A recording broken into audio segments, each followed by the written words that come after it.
மகளிர் உரிமை தொகை குறித்து பரவிய வதந்தியை நம்பி திண்டுக்கல் மாவட்ட ஆட்சியர் அலுவலகத்தில் குவிந்த பெண்களால் பரபரப்பு ஏற்பட்டது.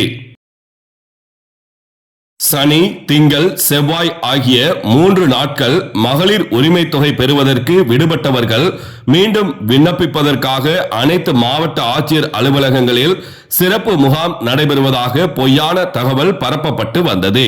இதற்கு மாவட்ட நிர்வாகம் தரப்பில் பொய் செய்தி என தகவல் தெரிவிக்கப்பட்டது.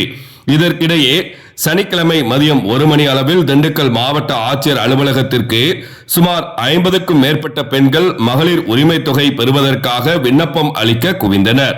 இதனை அடுத்து மாவட்ட ஆட்சியர் அலுவலகத்தில் இருந்த அதிகாரிகள் இப்படி எல்லாம் எதுவும் முகாம் நடக்கவில்லை, இது போலியான வதந்தி என தெரிவிக்கவே பெண்கள் புலம்பியபடி சென்றனர். இதனால் மாவட்ட ஆட்சியர் அலுவலகத்தில் சிறிது நேரம் பரபரப்பு ஏற்பட்டது.